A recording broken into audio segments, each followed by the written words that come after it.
Então, minhas irmãs, meus irmãos, vamos iniciar muito bem o ano.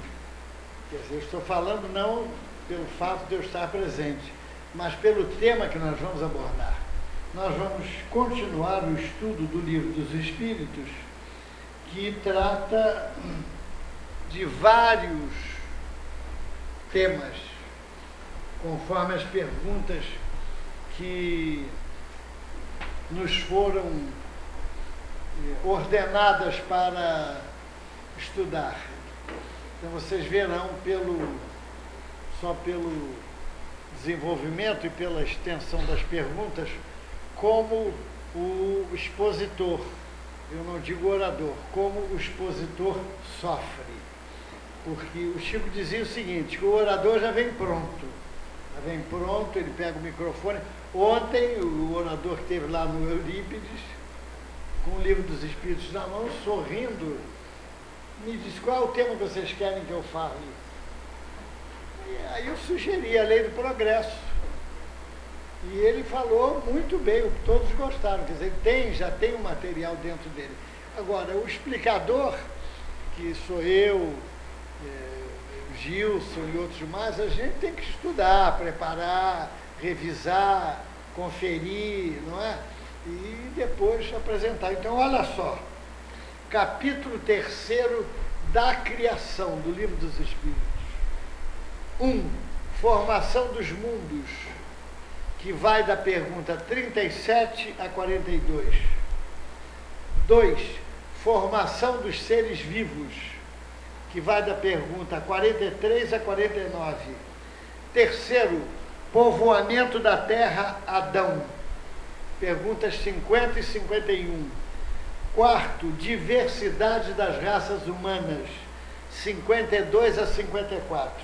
E 6, finalmente, penúltimo, pluralidade dos mundos, que vai das 55 a 58. E, finalmente, o sexto item, que vai considerações e concordâncias bíblicas referentes à criação, que é uma pergunta só, 59, que são 2 folhas e meia.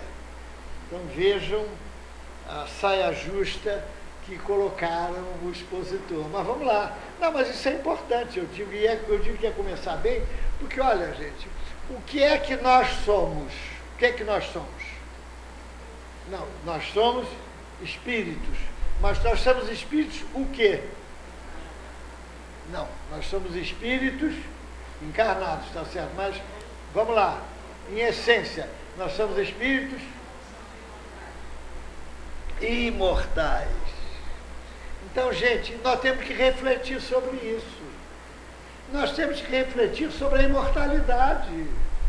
Nós não temos que colocar toda a nossa energia, todo o nosso objetivo, todo o nosso interesse, as nossas motivações no agora, no sentido de como se fosse o máximo, o final. Não. Ao contrário, nós temos que usar o agora pensando na imortalidade. E com isso, antes de fazer bobagem, nós vamos refletir. Antes de dar um passo errado, antes de prejudicar, de trazer problemas para o nosso irmão, nós vamos pensar. Então, esse conjunto de informações sobre esses temas aparentemente áridos são importantíssimos para formar em nós a concepção da imortalidade que deve estar presente quando nós despertamos. A partir do despertamento a cada dia. Ninguém sabe se vai ser o último dia. Então, como diz Emmanuel, nós devemos viver, quando despertamos, o dia com alegria, como se fosse o primeiro na Terra, e com a seriedade e a responsabilidade, como se fosse o último. Então, essas informações, porque o mundo não é isso aqui pequeno, a vida não é isso aqui, não é esse planeta com esse calor de 40 graus, aquela coisa toda, um dia faz sol, outro dia faz calor. Como tinha até uma canção que dizia, até a carnavalesca, que de dia falta água, de noite falta luz. Quer dizer, então não é isso, é muito mais do que isso, e nós vamos ter uma ideia pálida aqui. Vamos lá então, porque nós temos até, a Sônia me deu, não, Gilberto, diante do tema você pode ir até umas 10, 10 e meia, não tem nenhum problema, não é? Vocês concordam em ir até 10, 10 e meia? Não, é um pouco, né? Afinal de contas, tem hoje o PhD de obsessor, que começa hoje. Qual é o PhD? Começa hoje, vai ver, né? Depois quando sair, não, tá. Que é o chamado do Big Brother 13, né? Aquilo é PhD de obsessor. Obsessor quando vê em MBA. Ah, MBA, isso mesmo. Eu vi o Hernani falar ontem, mas é verdade. Então é isso, gente. Então, a gente tem que ver. Então, o que eu fiz? Eu peguei 2 perguntas de cada capítulo e a gente vai conversar sobre elas. 37. A primeira, o universo foi criado ou existe de toda a eternidade como Deus? Se ele um dia foi criado ou existe de toda a eternidade como Deus? E os espíritos responderam, a pleiade dos espíritos construtores da doutrina espírita, que é coisa muito séria. Ele não pode ter sido feito por si mesmo. E se existisse de toda a eternidade como Deus, não poderia ser obra de Deus. Então a gente já sabe que um dia Deus fez o universo. Então, nós estamos aí. 39. Podemos conhecer o modo de formação dos mundos? Bom, aí, podemos conhecer o modo de formação dos mundos? Tudo que se pode dizer e que podeis compreender é que os mundos se formam pela condensação da matéria espalhada no universo. Bom, aí eu peguei um livro chamado O que é Deus, do Eliseu Mota Júnior, que é um procurador de justiça de Minas. Então ele fala que na teoria do Big Bang, ou seja, o universo tem sua origem numa grande explosão ou expansão inicial, que me parece que é a teoria atual aceita pela ciência, pelo menos por uma grande parte da ciência, que é a teoria do Big Bang. Houve uma grande explosão, quer dizer, e aqueles cacos que se espalharam formaram os mundos, formaram os universos. Mas é preciso a gente considerar uma coisa, viu? Foi uma grande explosão ou expansão inicial. Agora, os estilhaços lançados em todas as direções poderiam ter sido caóticos ou desordenados, mas não foram, provando que existe alguma coisa atrás dessa providência que é a causa primária de todas as coisas, a inteligência suprema, que é Deus. Então a coisa foi ordenada, foi calculada. Agora, o que intriga a ciência é que os componentes desse universo nascente obedecem a uma ordem rigorosa desde a fase inicial. Vamos ver. Então a Terra realiza os seus movimentos de translação e rotação em volta de si mesma e do Sol a uma velocidade de cerca de 1.600 km horários. Nós estamos correndo nessa velocidade, tá? Embora estejamos aparentemente parados aqui. Bom, não é um acaso, porque o acaso não existe. Mas o acaso é a palavra que Deus usa quando Ele quer entrar na nossa vida, por exemplo. Já disseram isso. Então é uma lei matemática e de equilíbrio, essa, não podia ser diferente. É uma lei de matemática e de equilíbrio que ordena o universo. Bom, se por acaso a Terra se movimentasse apenas a velocidade de 1/10, ou seja, 160 km por hora, a vida nela seria impossível. Isto porque os dias seriam de 120 horas e as noites 120 horas. Logo, o sol de 120 horas queimaria toda a vida vegetal, e a noite de 120 horas iria se encarregar de destruir tudo pelo frio. Então veja o equilíbrio importante, que uma coisa funciona igual um relógio. Como disse Voltaire, é impossível que esse relógio não tenha sido feito por um relojoeiro, que no caso é Deus. Bom, Flammarion, no livro Deus da Natureza, que poucos aqui leram ou ouviram falar, Deus da Natureza, que é Flammarion foi um contemporâneo de Kardec.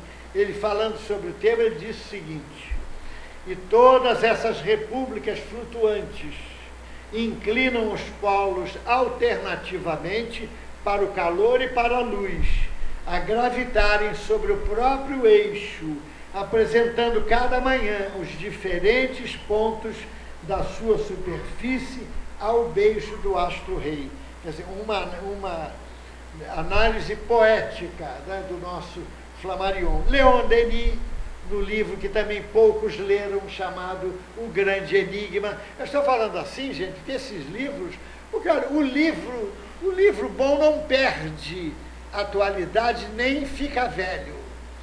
O livro bom não fica velho. É claro que tem alguns livros que precisam ser mudados, em algumas teorias, algumas informações. O livro didático, por exemplo, a gente sabe disso, mas um livro, como por exemplo o Livro dos Espíritos, não tem que ser mudado em nada. Os livros velhos se assemelham às velhas amizades. Quem é que vai trocar uma velha, segura e boa amizade por uma amizade nova? Não troca. A gente fica com as duas, com a nova amizade e com a amizade velha, que todas as duas têm muito valor, não é? Então, Leon Denis, no Grande Enigma, disse, eu falo isso para que vocês incomodem a Sandra, para a Sandra comprar o livro e vender para vocês esses livros que são importantíssimos. A ideia da lei é inseparável da ideia da inteligência. Olha só, gente. A ideia da lei ordenada, superior, é inseparável da inteligência. Como produzir uma lei sem inteligência? Então é a inteligência, porque todo efeito inteligente, atrás dele tem uma causa inteligente. Isso é um axioma que Kardec lançou e que é uma lei científica, tudo. Atrás de um efeito inteligente, existe uma causa inteligente. Então, porque é a obra de um pensamento, somente este pode dispor, ordenar todas as coisas no universo. E o pensamento não pode produzir sem a existência de um ser que seja o seu gerador. E Allan Kardec, falando sobre a vida, disse ele, em toda parte a vida, em lugar das solidões desertas, do espaço sem limites, por toda parte a vida e a atividade em parte alguma, a ociosidade inútil, por toda parte o emprego dos conhecimentos adquiridos, por toda parte o desejo de progredir, ainda e de aumentar a soma de felicidades pelo emprego útil das faculdades da inteligência. Então, uma vez um rapaz pediu o Nosso Lar para ler. Eu falei, vem cá, você já leu os livros básicos? Não, eu passei os olhos, mas eu quero ler o Nosso Lar. Eu digo, olha, aí eu emprestei o Nosso Lar a ele, ele devolveu apavorado. Eu falei, não, olha, eu adoro dormir. Eu chego em casa sonhando em dormir. E esses espíritos só trabalham à noite, Deus me livre.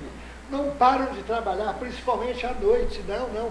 E deixou o livro de lado como se o fato dele não ler fosse mudar a constituição das coisas, né? Não há lei possível fora e sem o concurso da inteligência, da vontade que a dirige. De outra forma, a lei seria cega, como opinam os materialistas. Seria o acaso. Tudo nos fala de Deus, diz Leon Denis no Grande Enigma. O visível e o invisível, A inteligência o discerne, a razão e a inteligência o proclamam. Olha, gente, Leon Denis é um filósofo poético.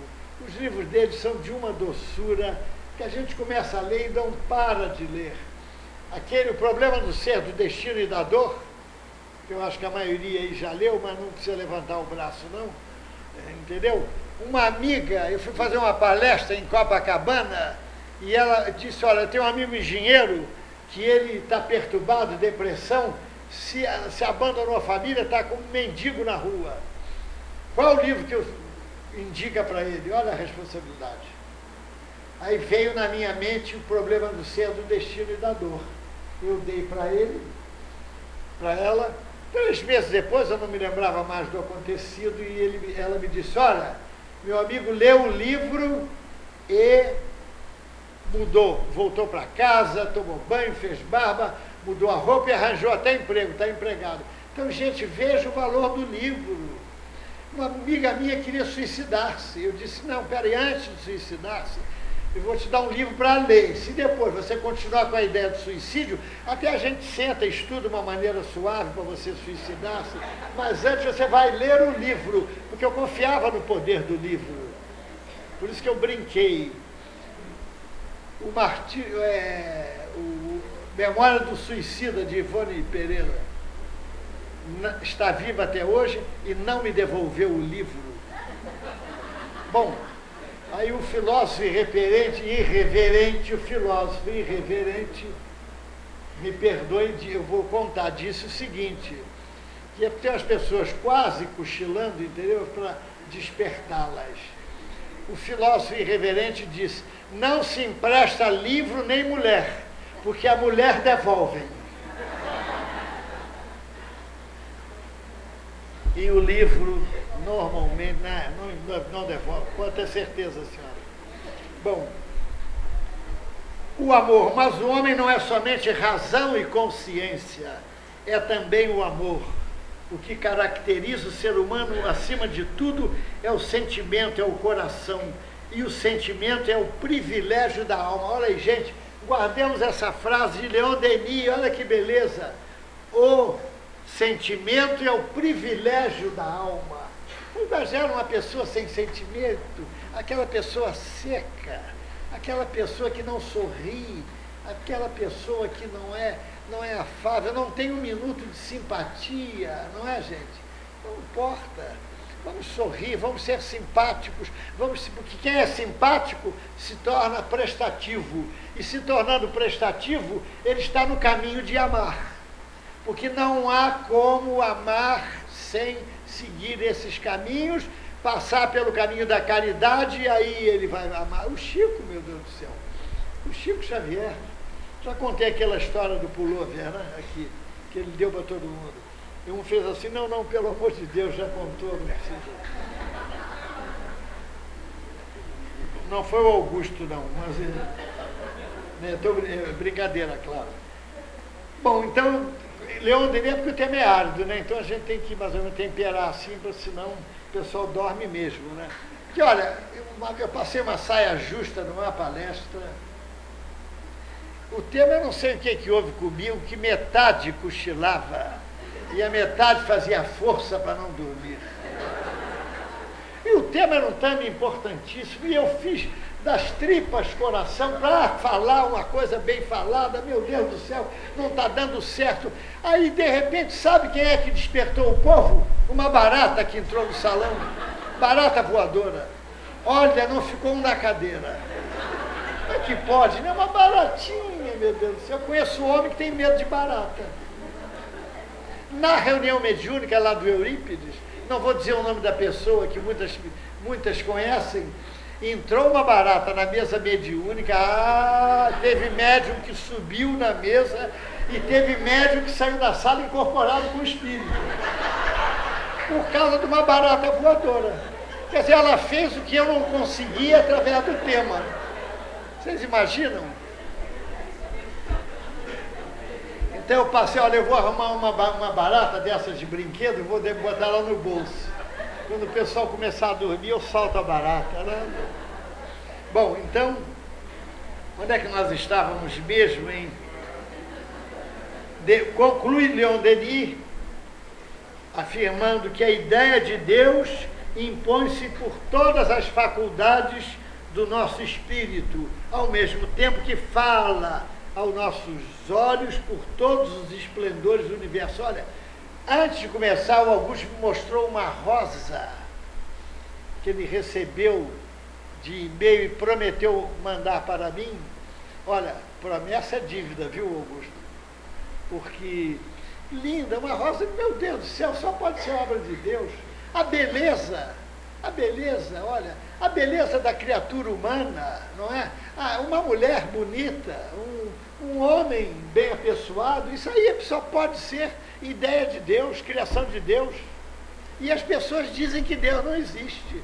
Meu Deus do céu, que pobreza, né? Dizer que Deus não existe. Bom, pobreza não, que carência, que eu não quero dar uma conotação pejorativa ao termo pobreza. Bom, então conta-se que um velho árabe analfabeto orava fervorosamente. E o chefe da tenda da caravana olhou para ele: vem cá, oras com tanto fervor todas as noites. Mas dentro da tenda, mas como é que oras se não sabes nem se Deus existe e não sabes nem ler? Como é que oras? Como é que tens fé? Ele falou: não, é simples. Grande Senhor, eu conheço a existência de nosso Pai Celeste pelos sinais dele. Como assim? Perguntou o chefe da caravana. Bom, como é que o senhor conhece quando alguém escreveu uma carta para o senhor? Eu conheço pela letra da pessoa. Quando é que o senhor reconhece a joia, quem mandou a joia para o senhor? Pelo ourives, pelo talho conhecido do ourives. E foi falando, né? Quando houve passo de animais fora da tenda, no dia seguinte, como é que o senhor sabe que tipo de animal andou rondando a tenda? Pelos rastros. Se foi uma cabra, se foi um boi, se foi um cachorro, pelo tamanho dos rastros e a característica, eu conheço. Aí, o velho crente convidou o homem orgulhoso para fora da barraca e, mostrando-lhe o céu onde a lua brilhava, cercada por multidões de estrelas, exclamou respeitoso: Senhor, aqueles sinais lá em cima não podem ser dos homens. E aí diz que o homem quedou-se em lágrimas e passou a orar junto com aquele homem simples, analfabeto. Bom, a grandeza do espírito humano não consiste somente no conhecimento, está também no ideal elevado. Não foi a ciência, e sim o sentimento, a fé e o entusiasmo que fizeram Joana d'Arc a todas as grandes epopeias da história. Se não houvesse Joana d'Arc, talvez o espiritismo tivesse sido retardado, porque a Inglaterra só faltava uma cidade para tomar a França, e os espíritos superiores, através daquela menina de 18 anos, 19, citando, analfabeta, mas médium, fosse lá, e o rei tão medíocre e hipócrita se fantasiou com medo de Joana d'Arc, porque o seu exemplo ia longe, e ela descobriu o rei: não, vem cá, não se fantasia não, e começou a dar instruções ao rei, e a França foi salva, e com isso o espiritismo veio na hora certa. Isso é Inglaterra, isso palavra de Leon Denis no livro Joana d'Arc Médium, que a maioria aqui, pelo menos, se não leu, vai se interessar em ler. O espiritismo teria sido retardado. Bom, agora vamos falar um pouco de ciência. Falamos de filosofia, agora de ciência, já que temos até 10 horas. Não, 10 horas não, vamos fazer até 9, né? 9h30, não, até 9 horas. Vamos condensar tudo até 9 horas. Bom, fiquem tranquilos. Hoje sabe-se que existe no universo uma quinzena de grandes constantes físicas, não é isso? Que é a lei da gravidade, a velocidade da luz, que chovendo ou fazendo sol são 300.000 quilômetros por segundo. E a gravidade, a gente sabe muito bem que a gravidade, falando ou não falando, ela existe. Está aqui um exemplo, não é? Então, são grandes constantes físicas. Temos uma outra, só para ilustrar. E a força da acoplagem eletromagnética, entre parênteses, que permite a circulação dos elétrons e de um átomo para outro, possibilitando combinações químicas. Então, gente, isso aí são constantes físicas ou químicas. Então, é bom dizer que uma única alteração no conjunto dessas leis, ínfima que fosse, por menor que fosse, o universo não poderia jamais funcionar. Olha que beleza. Olha que... Então, gente, fiquem tranquilos com relação que o mundo, aliás, vai acabar dia 21, era dia 21, né? Que os maias falaram, né? E um amigo disse, poxa, podia acabar dia 23, que dia 22 é o meu aniversário, não é? Bom, então não acabou, nem vai acabar. Aliás, o mundo aqui vai acabar um dia. Vocês sabiam? Vai acabar. Vou dizer um númerozinho para vocês. 5 bilhões de anos. É o prazo mais ou menos projetado para que o mundo material acabe. 5 bilhões de anos. Até lá, gente, nós já estamos em outro planeta, né? Pelo menos, pelo amor de Deus, vamos fazer força para melhorar, não é? Bom, então a ciência é obrigada a concluir que a correspondência entre essas constantes não foi feita por acaso. A probabilidade de um encontro acidental dessas constantes é da ordem de... Vou escrever aqui só para... Se eu estiver errado, o Charles vai me corrigir. Uma invisível. Agora vamos uma visível. Uma sobre 10 elevado a 200. Que daria, sabe quanto? Uma unidade seguida de 200 zeros. Então é a probabilidade de haver um encontro acidental no mundo. Então isso levou o astrofísico chinês Trinh Xuan a utilizar uma bela imagem, escrevendo que a chance que o universo tinha de ter nascido por acaso é quase igual à chance para um arqueiro atingir com a sua flecha um alvo de 1 centímetro de lado, situado a uma distância de 15 bilhões de anos-luz. 15 bilhões de anos-luz. Vocês sabem quanto é um ano-luz? Aí, olha aqui, maravilha. Foi algum escritor médium que escreveu isso para a palestra de hoje. É isso aqui. Foi o Gilson? No sábado? E não apagaram o quadro, né? Deixaram, né? Bom, 9 trilhões, 460 bilhões, 730 bilhões, 472.580,8 quilômetros é um ano-luz. Então, 15 bilhões de anos-luz, eu acho melhor não tentar pensar nisso não, viu? Senão a gente vai fazer igual o Chico, a cabeça vai ficar enrolada e a gente vai querer ir correndo para a cama e pedir café quente, como o Chico fez quando ele quis saber a origem do universo, aquela coisa toda, como funcionava. Pergunta 43, chegamos na 43. Quando a Terra começou a ser povoada, olha aí, boa. No começo tudo era caos, os elementos estavam fundidos. Pouco a pouco, cada coisa tomou o seu lugar. Então apareceram os seres vivos apropriados ao estado do globo. Então, olha só, gente, a caminho da luz de Emmanuel disse o seguinte: uma camada de matéria gelatinosa envolver o orbe terreno. O protoplasma foi o embrião de todas as organizações do globo terrestre, dando início às primeiras manifestações dos seres vivos. Sabemos que o protoplasma é substância primordial dos organismos vivos, capaz de sentir e reagir a estímulos.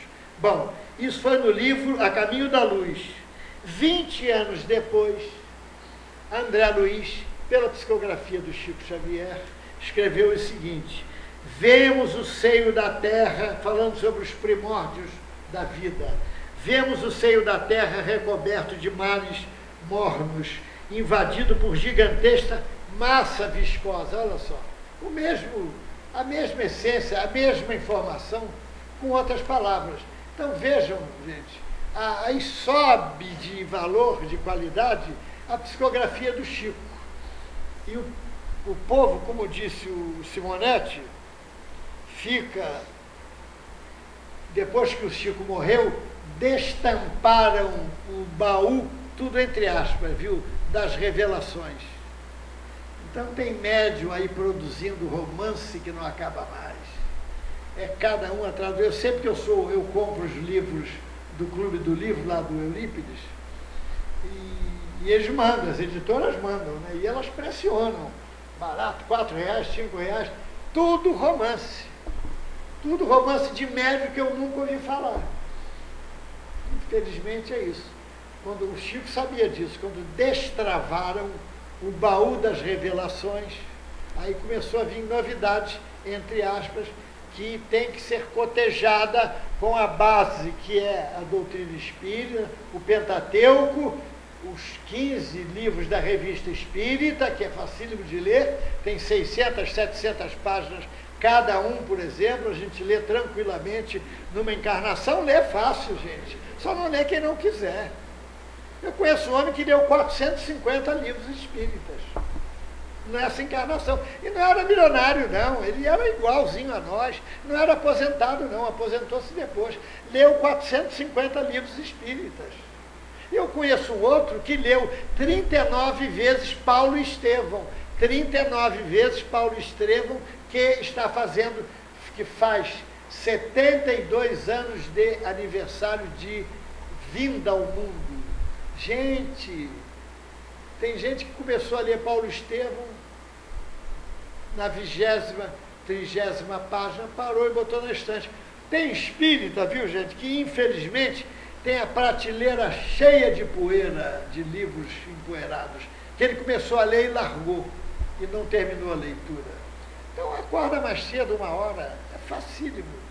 A Igorina Cunha, que é paraplégica, aquilo tudo, sobrinha de Eurípides Bassanufo, que ainda está viva lá em Sacramento, cada vez mais recebia cartas e mais cartas de pedindo conselho, isso e aquilo, aí se queixou com o Chico, que era muita carta para responder.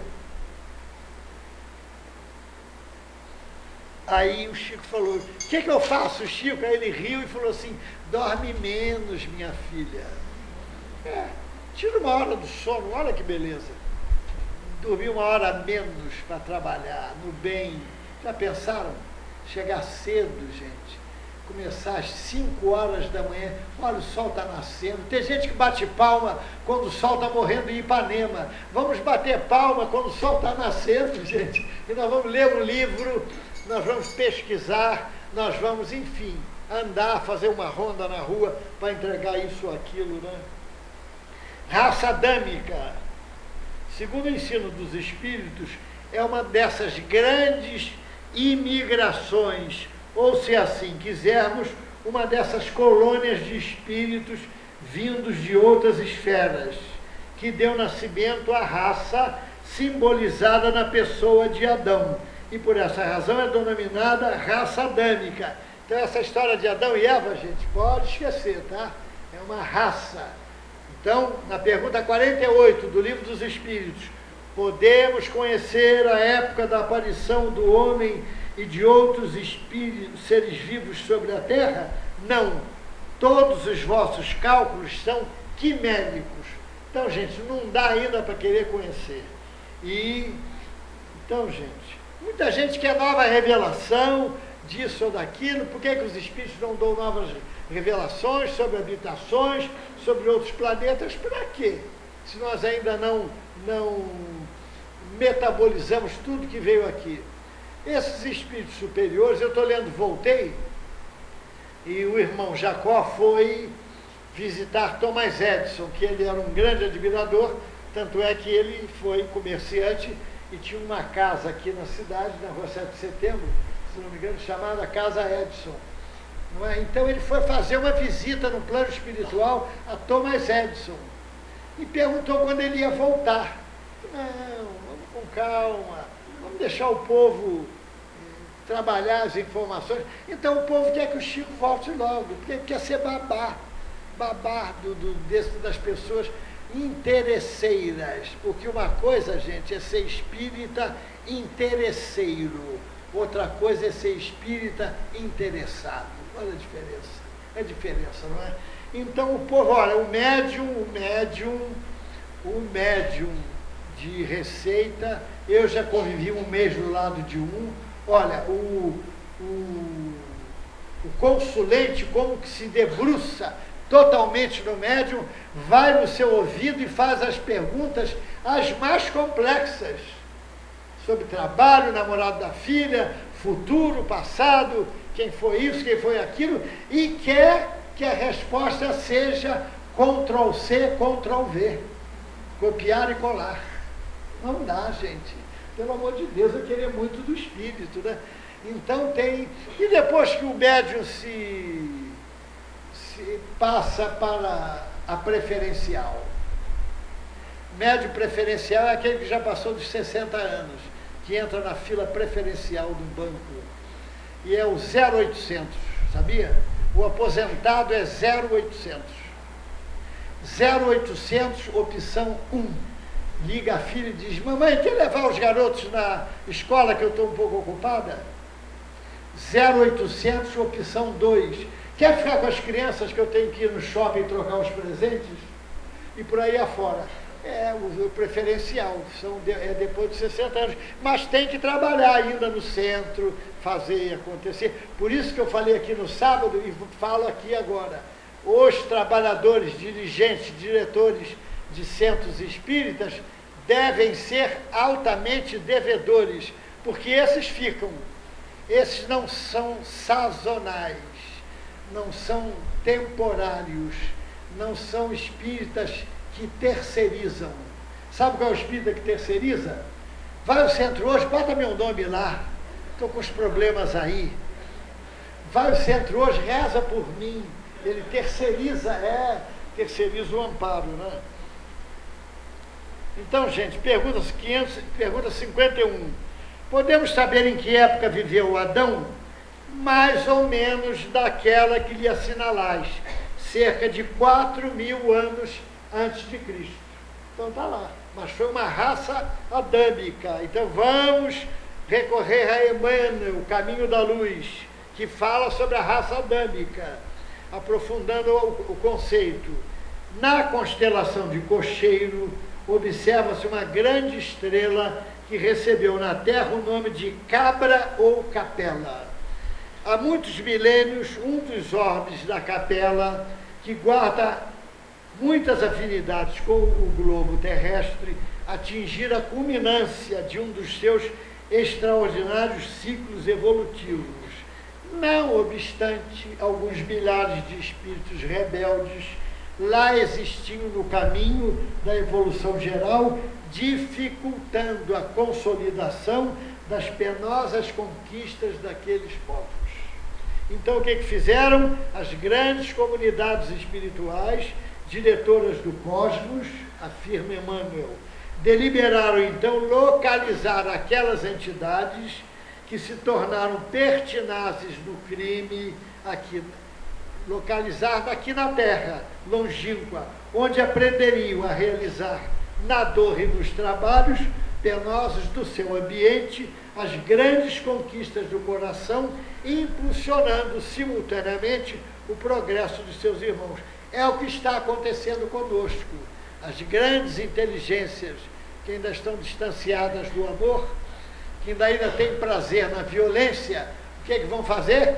Vão cavar o chão com as mãos em outros planetas. Nesse planeta, olha, em 1960 eu escutei uma noite inteira, um sábado, o Chico falar na vinda do planeta Chupão. Olha aí, minha gente, o planeta Chupão vem aí. Ele falou a noite toda, não sei porquê, mas falou. Eu fiquei com medo do planeta Chupão. Quando eu vim embora, fiquei um bom tempo pensando no planeta Chupão. Será que eu vou para lá? Meu Deus do céu. Bom, então, gente, então o que vai acontecer com a gente? O mundo, o planeta de regeneração, não vai mudar através de decreto, não, gente. Nós é que vamos mudar o planeta. Olha, guardem esta. Nós é que vamos mudar o planeta. Como? Através das nossas ações. Através dos gestos, pequenos gestos, repercute demais. Eurípides, minha gente, conhecido no Brasil inteiro. Um telegrama demorava 15 dias para chegar na terra dele, em Sacramento, naquela época. No próprio Chico. O Chico, minha gente, fazia a bico de pena. Kardec não tinha eletricidade. Sabiam disso? Não tinha eletricidade para fazer a doutrina espírita e fez. Então isso não é problema para nós. É a pessoa que bota dificuldade. Então quem for rebelde vai para lá. Aqueles seres decaídos e degradados reuniram-se em 4 grandes grupos. O grupo dos Árias, a civilização do Egito, estão aí as pirâmides, que não nos deixam mentir, o povo de Israel e as castas da Índia. Em decorrência desses fatos, provavelmente é o que acontecerá com os irmãos nossos endurecidos. E tem gente ainda que não foi, que é de Capela, ainda continua por aqui, os endurecidos. Lá no Oriente, aquilo tudo, brigando, lutando, continuam por aqui. Pergunta 52, agora temos que correr. De onde vêm as diferenças físicas e morais que distinguem as variedades de raças humanas na Terra? Do clima, da vida e dos hábitos. Isso que nós vimos. Foram colocados cada grupo num determinado clima, numa determinada região, que consolidou e formou as diferenças de aptidões, de hábitos das pessoas. 55. Todos os globos que circulam do espaço são habitados? Sim. E o homem terreno está bem longe de ser, como acredita, o primeiro em inteligência, bondade e perfeição. Há, entretanto, homens que se julgam espíritos fortes e imaginam que só este pequeno globo tem o privilégio de ser habitado por seres racionais. Orgulho e vaidade. Perguntaram a Hitler sobre a ideia de Deus. O que ele achava de Deus? Sabe o que ele disse? Não preciso deste dado para viver. E perguntaram a Renan, o historiador, o escritor, ele escreveu que não existia nada superior à inteligência humana no universo. Emmanuel, em 1960, escreveu: enquanto o homem se encaminha para a Lua, estudando-a de perto, comove-nos pensar que a doutrina espírita se referia à pluralidade dos mundos habitados precisamente há mais de um século. Já conhecíamos isso. Então, gente, a nossa Via Láctea, que é deleite dos poetas, muitas vezes, possui mais de 200 milhões de sóis. Eu falei sóis. Mais de 200 milhões de sóis, transportando consigo planetas, asteroides, cometas, meteoros, aluviões de poeira e toda uma infinidade de turbilhões energéticos. Emmanuel que falou isso. E entre o Sol, entre esses sóis, está o nosso modestíssimo foco de luz, considerando-se que Sírius, um de seus vizinhos, apresenta brilho 40 vezes maior. E Emmanuel concluiu dizendo que a nossa Terra, com todo o cortejo de suas orgulhosas nações, tem a importância de uma, abre aspas, casa dos fundos, fecha aspas, a nossa Terra. Então, gente, vamos pensar, vamos abaixar a crista, desenvolver a humildade, a simplicidade, porque nós não somos melhores do que ninguém, ao contrário, não é? Então, gente, então Emmanuel fala que no espaço existem mundos berços, mundos experiências, mundos universidades, mundos templos, mundos oficinas, mundos reformatórios, e mundos hospitais e mundos prisões. Então, gente, com isso nós aumentamos a nossa concepção de imortalidade. Foi para isso que essas informações vieram no Livro dos Espíritos. E, gente, André Luiz fala que nós devemos submeter todos os nossos atos, por mínimos que sejam, às consequências post-mortem deles. E aí, com isso, gente, a gente vive a imortalidade e com toda certeza vai sair daqui melhor do que entrou. A evolução, minha gente, passa pelo caminho do conhecimento. Não podemos esquecer isso. A evolução passa pelo caminho do conhecimento. Então, minha gente, vamos ver a última pergunta antes de uma história. Antes, vamos retroceder um pouquinho. A doutrina espírita revela na pergunta 49 que Deus não é da ordem dos fenômenos demonstráveis. Não é. Nós não temos cérebro para entender. E na pergunta 10, o homem pode compreender a natureza íntima de Deus? Não. Falta-lhe, para tanto, um sentido. Então, minha gente, vamos indo em frente, por aí, que a coisa está terminando. Porque, olha, ninguém tira de dentro aquilo que não tem, não é? Ninguém tira daqui de dentro o que não tem. A gente tem que trabalhar o nosso sentimento. A criatura que não é humilde, ela tem que trabalhar o orgulho. Ela tem que trabalhar. A criatura que é triste, ela tem que buscar ser alegre. Mas ela tem que treinar, tem que exercitar. Fazer igual aquele doente que foi ao médico, o médico perguntou: está doendo, meu filho? Ele: não, doutor, só quando eu respiro. Olha, eu conheci uma senhora, isso aí não é qualquer um que faz não, viu, gente? O perdão não é muito fácil de dar, não. O perdão não é muito fácil de fazer, não. Nós não conseguimos perdoar as mínimas coisas.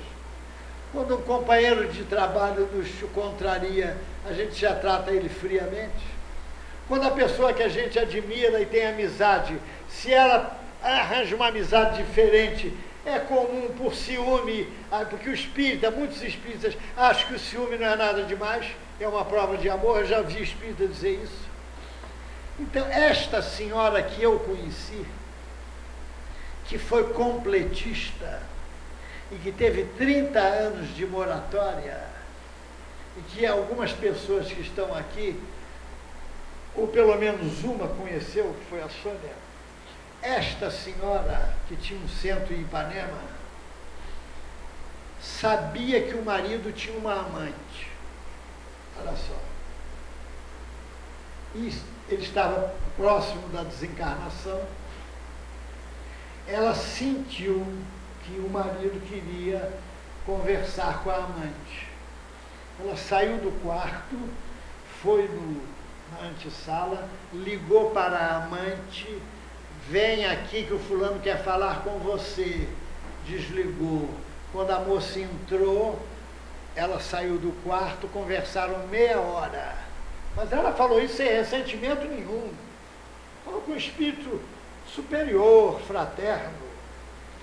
Quando a moça saiu, ela voltou para o quarto e disse para o marido: agora você pode desencarnar. Meia hora depois ele morreu.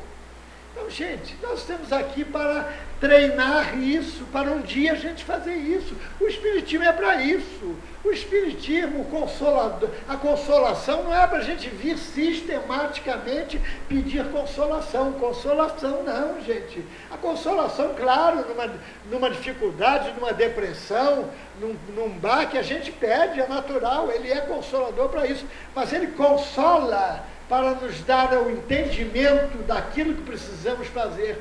Porque nós somos espíritos imortais. Nós somos espíritos imortais. Gente, nós temos os livros, não há nada que mude mais, não há nada que nos dê mais condição do que o conhecimento. Tem a pergunta do Livro dos Espíritos. O progresso moral leva ao progresso intelectual? É a pergunta 780 do Livro dos Espíritos. Lembrei agora. O progresso moral leva ao progresso intelectual? Não. Decorre deste. E muita gente boa pensa ou pensava que o progresso moral é que levava. Não. Porque você tem que discernir entre o bem e o mal. Então, olha que exemplo sublime da tia Vera. Ainda temos 3 minutos, embora o calor. Então, eu vou encerrar, antes da poesia, é claro, com uma que o Chico nos contou, lá em Uberaba, na casa dele. Na casa dele, Chico. Com 8 anos de idade, ele ia para a escola com 2 amiguinhas, uma pobre e outra da classe média alta de Pedro Leopoldo. Ele ia de pés descalços, a rica nem olhava para ele e não dava bom dia, 8 anos de idade. A amiguinha pobre ia de braço com ele para a escola, conversando com ele. E o Chico levava de merenda uma rapadura envolta numa farinha de trigo, que, segundo as palavras dele, Chico, que eu ouvi, era de gosto insuportável. No primeiro dia, quando o Chico, na hora do recreio, tirou a merenda, a coleguinha pobre viu e falou: Chico, vamos trocar de merenda que eu quero experimentar a sua merenda. E deu o sanduíche que levava para o Chico. Aí no dia seguinte ele disse: ô Chico, nós vamos trocar de merenda todo dia, que eu gostei da sua merenda. E dava o sanduíche para ele. Somente 2 anos depois é que o Chico veio a saber que ela levava 2 sanduíches para a escola. Gente, o que é isso, gente? Isso é a caridade sublime. Isso é o refinamento da caridade. Mas com 8 anos, essa é a bagagem que ela trouxe. Um dia ela começou, gente. E a gente está aqui parado, inerte. Ai, aquele traste não para de tossir. E não vai o médico, não resolve o problema dele. E a pessoa, em vez de aproveitar as dificuldades, as diferenças e as lutas para usar como instrumento de melhoria, não utiliza, e aí volta, e com o segundo Emmanuel entra nas reencarnações de baixo teor e repetitivas. Bom, juro que não falo mais depois desse soneto com este calor. O livro, Olavo Bilac, olha só, é da gente chorar, viu? Olavo Bilac, Parnaso de Além-Túmulo, psicografia de Chico Xavier. Ei-lo, facho de amor que redivivo assoma, desde a taba feroz em folhas de granito, da Índia misteriosa e dos louros do Egito, ao fausto senhorio de Cartago e de Roma. Vaso revelador retendo o excelso aroma do pensamento a erguer-se esplêndido e bendito. O livro é o coração do tempo no infinito, em que a ideia imortal se renova e retoma. Companheiro fiel da virtude e da história, guia das gerações na vida transitória, é o nome apostolar que governa o destino com Hermes e Moisés, com Zoroastro e Buda, pensa, corrige, ensina, experimenta, estuda e brilha com Jesus no Evangelho Divino. Muito obrigado, muita paz a todos e tenham um bom ano de muitas lutas, experiências, lições, algumas dificuldades, mas tudo isso com solução em Jesus.